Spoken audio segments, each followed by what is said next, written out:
আমাদের মেয়েদের একটা কি বড় মুশকিল জানেন?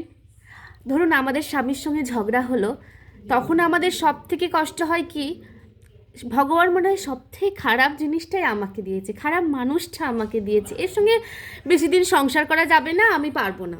কিন্তু আবার যখন ওর সঙ্গে ভাব হয়ে যায়, তখন মনে হয় ভগবান মনে হয় সব থেকে ভালো মানুষটা আমাকে দিয়েছে, আমাকে এর সঙ্গে সারাটা জীবন কাটিয়ে দিতে পারবো, একে ছেড়ে আমি 2 মিনিটও থাকতে পারবো না।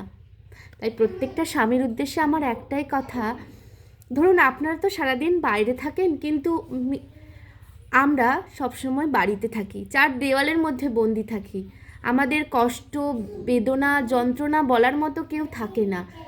তাই যখন আমরা রাগের মাথায় কিছু বলে দিই, প্লিজ কিছু মনে করবেন না। প্রত্যেকটা মেয়েকেই তার স্বামীকে বোঝা দরকার, কারণ সে সারাটা দিন বাইরে থাকলেও, সমস্ত মানুষের সঙ্গে কথা বললেও তার মনটা ফ্রি হয়, কিন্তু একটা তার স্ত্রী কখনো তার মনটা ফ্রি হয় না, সবসময়